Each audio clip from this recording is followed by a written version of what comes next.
Hello students, welcome back to our channel, and here we are with another video. Today we are going to study the English book of class 9th. In class 9 we have two books. One is the main book and the other is supplementary reader. Here's the book, and the book name is Moments, as you can see. So we are going to study the first chapter, and the chapter name is The Lost Child. So before we get started, we will have a glimpse of the story.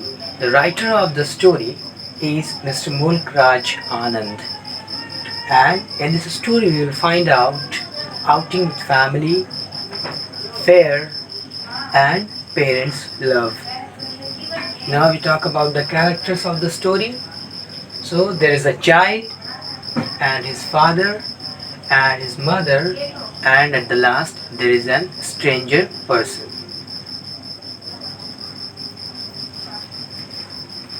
So now let's get started. In the very first page you will find out there is a small description given.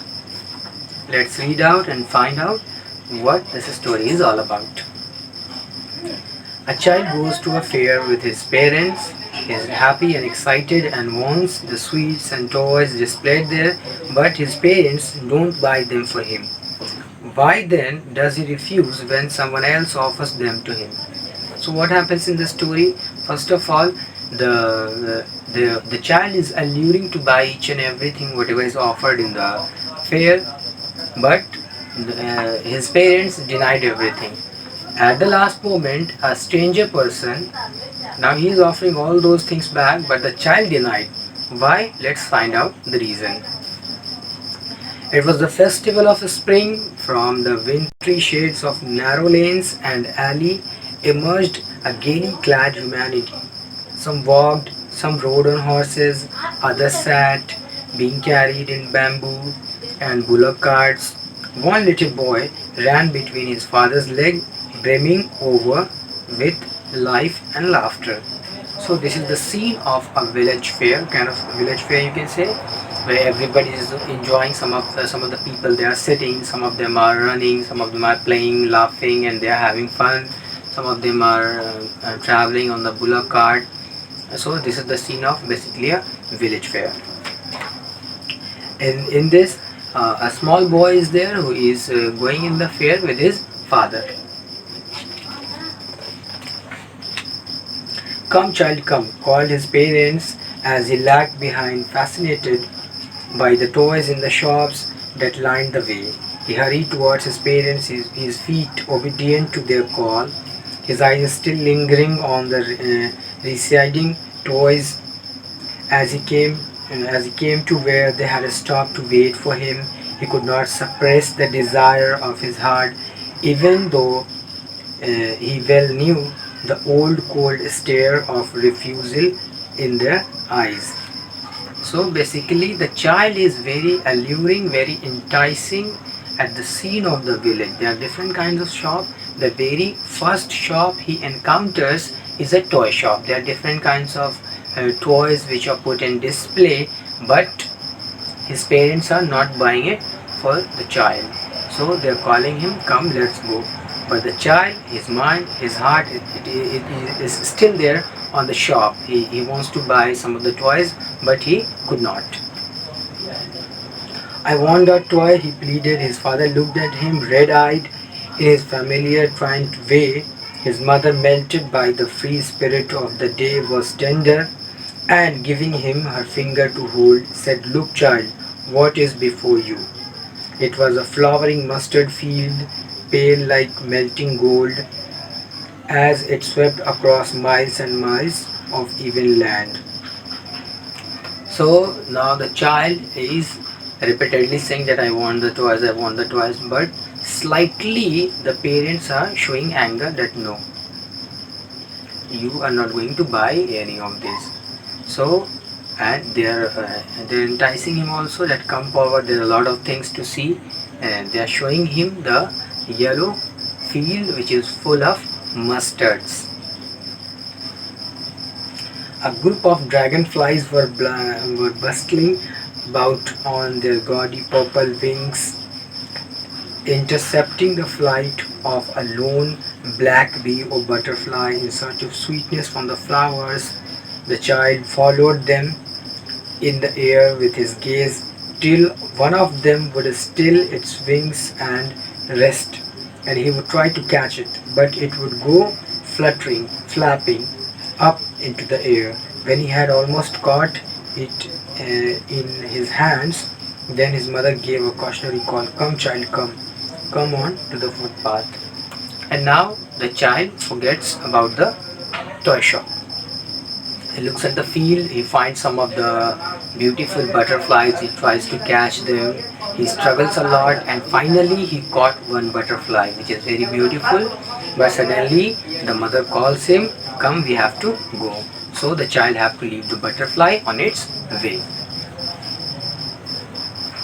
He ran towards his parents gaily and walked abreast of them for a while, being, however, soon left behind, attracted by the little insect and worm along the footpath, and were teeming out from their hiding places to enjoy the sunshine.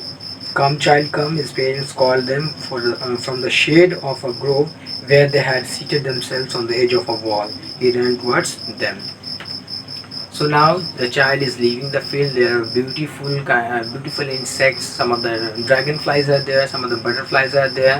And for a moment, the child is forgetting everything. He is busy in the mustard field and tries to catch the insects, the dragonfly and the butterfly. But then the parents were calling him to sit in the shade. So he followed him and left everything behind.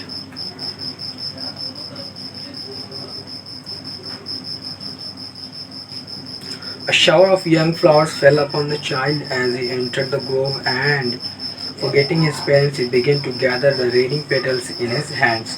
But lo, he heard the cooing of doves and ran towards his parents, shouting, "The dove, the dove!" The raining petals dropped from his forgotten hands. So now what happens next?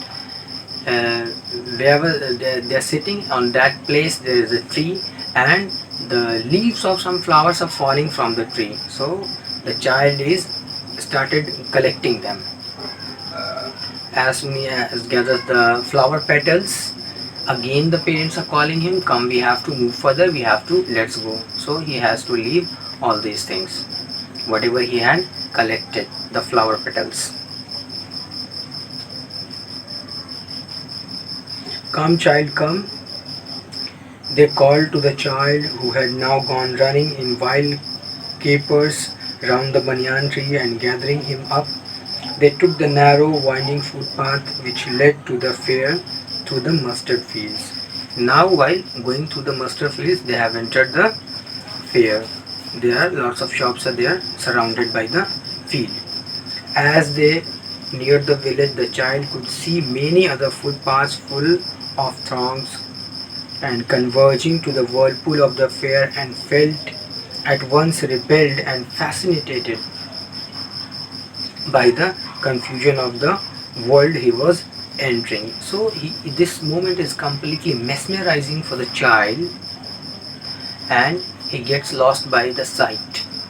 He finds out there are lots of shops, there are lots of passages, and on each passages, both the sides, it is surrounded by the shops. There are different kinds of shops. Some of them are selling different kind of varieties, toys, something to eat, and lots of things. So it is a kind of captivating scene for the child. He is completely enticed, he is completely allured. So now next paragraph. A sweet meat seller hawked gulab jamun, rasagulla, barfi, jalebi at the corner of the entrance, and a crowd pressed round his counter at the foot of an architecture of many colored sweets decorated with leaves of silver and gold. The child stared open-eyed, and his mouth watered for the barfi that was his favorite sweet.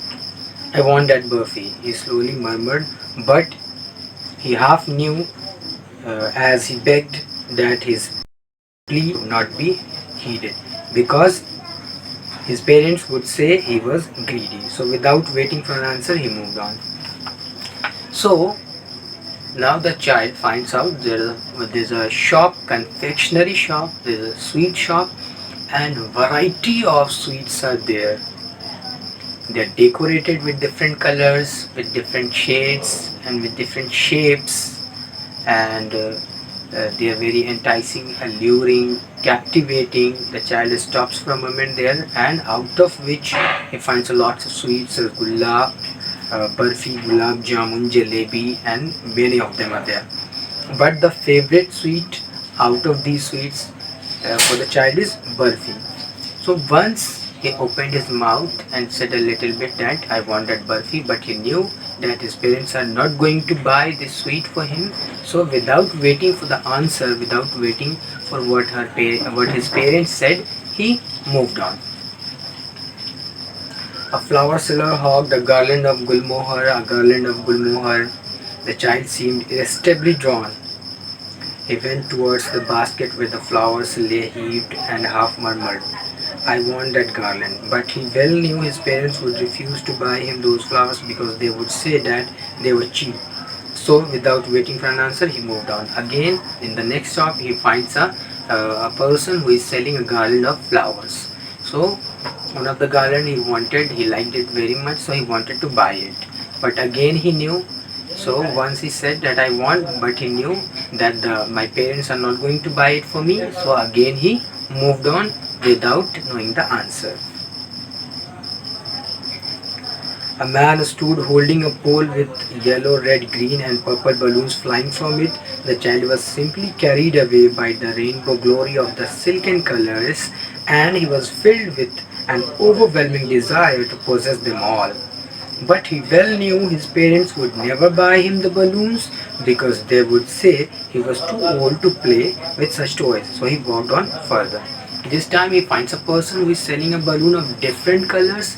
So again he is mesmerized, and again he wanted to buy all the set of balloons. So this time he wanted to say to his parents that I want these balloons, but he knew that what my parents' reply will be. They will say that you are now a grown child, so you can't play with the balloons.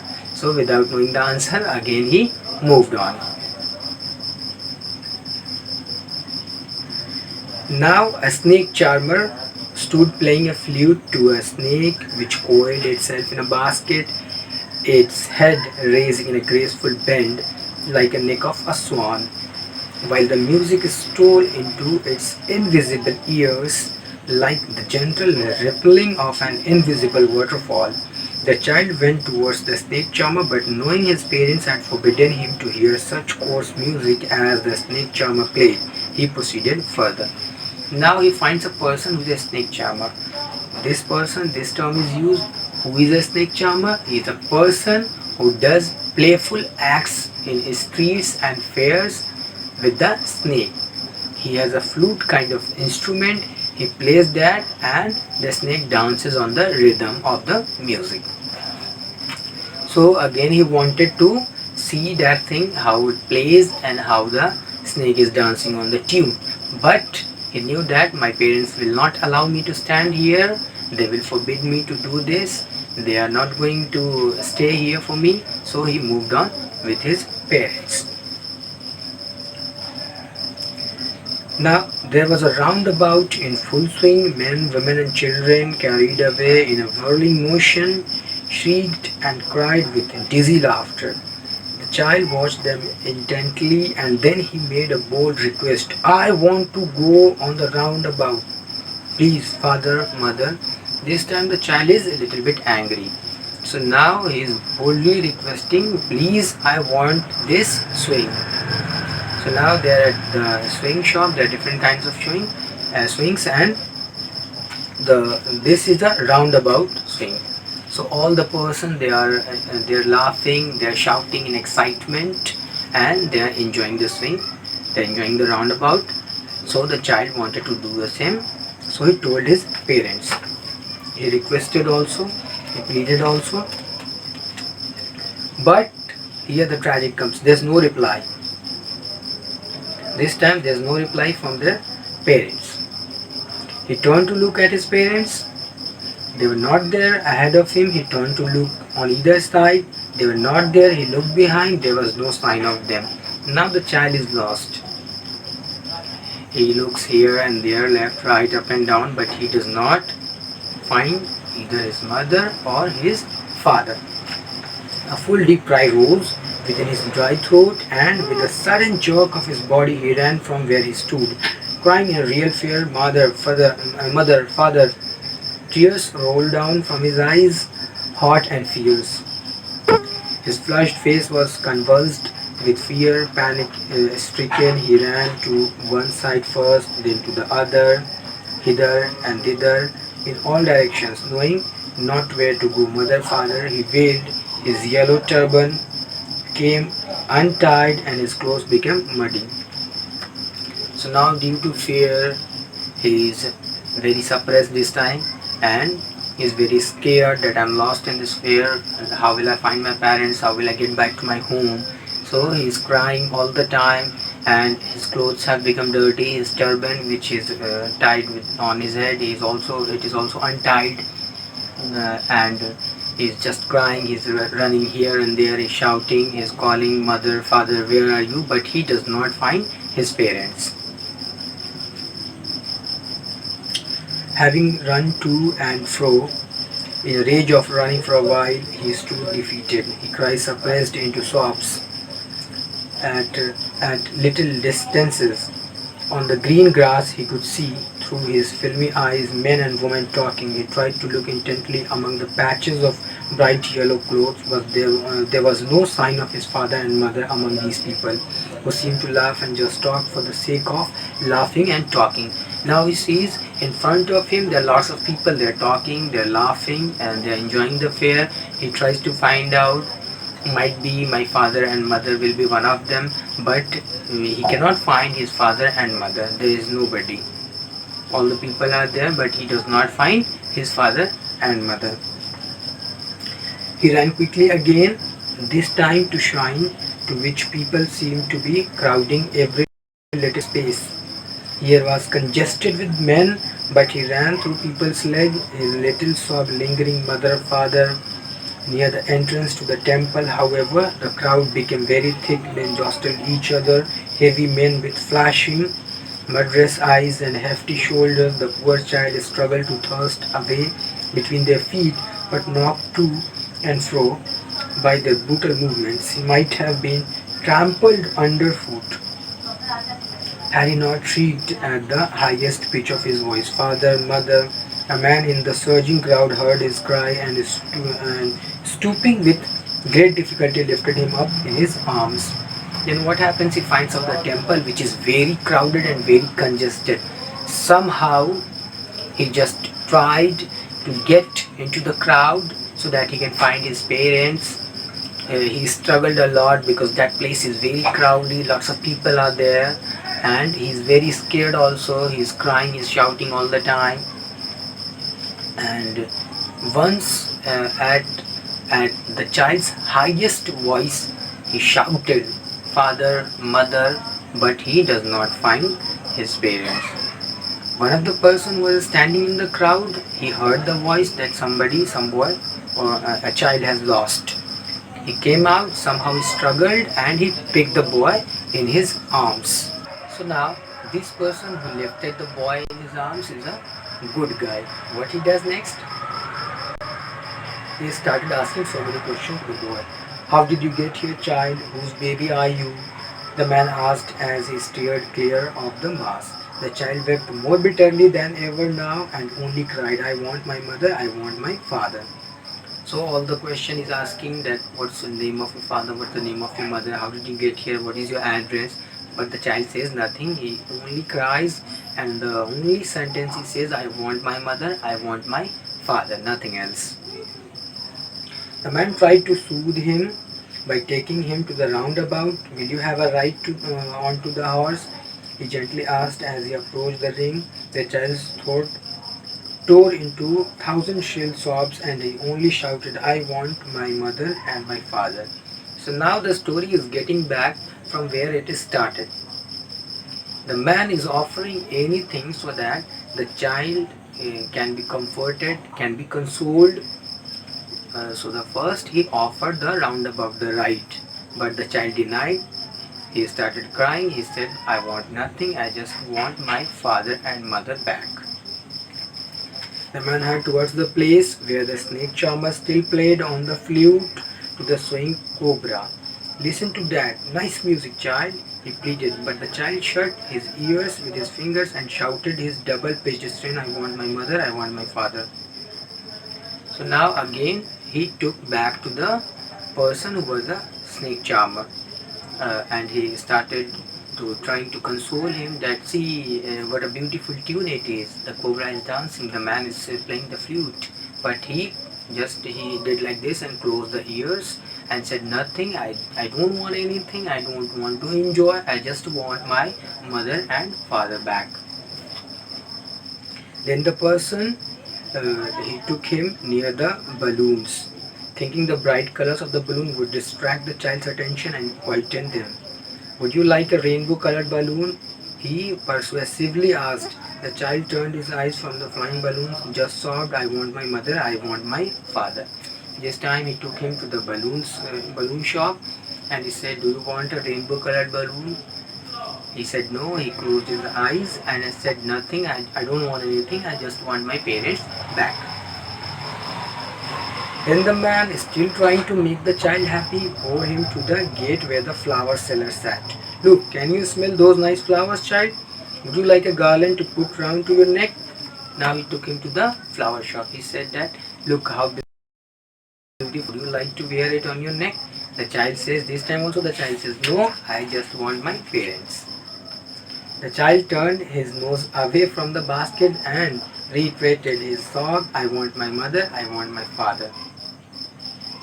Thinking to humor his disconsolate charge by a gift of sweet, the man took him to the counter of the sweet shop. What sweet would you like, child? He asked the child. He turned his face from the sweet shop and only sobbed, I want my mother, I want my father. So now, where the story started, the first shop, he took him to the sweet shop and said, which kind of sweet do you like most? But this time the child said, no, I don't want to eat anything, I just want my parents back. So here the story ended. It is not mentioned in the story that whether the child finds its parents or not. What happens with the child next? The stranger, what he did with the child. Here the story is ended. Nothing is written further. So, but as it seems by the story, that the person, the stranger, is trying to console him. So we can say that he is a good person. He takes care of the child well. So this was the story all about. First, the child was very enticed, very mesmerized, and also very allured to have each and everything whatever the shops are offering. But with his parents. Now when he is lost, he is without his parents, nothing can give him joy and happiness. No shop can give him joy and happiness. He is crying and he is worried, he is very much scared. The only thing he wants is his parents. So this is we call our parents' love. We should respect our parents, we should love them, we should never tell them in loud voice something, and we should always obey them. Whatever they say, we should do them, and we should do that all the time. We should do whatever our parents are calling, they are saying, and we should always obey them. So in this story we find out that the biggest treasure a person can get is his or her parents. So love your parents, respect your parents, and be with them all the time, obey them. This was the moral of the story. So thank you very much for watching this video. Please subscribe our channel and like our videos, share our videos. If you have any kind of question, post that in the comment box. So see you again next time with another new video. Till then, Goodbye and stay tuned.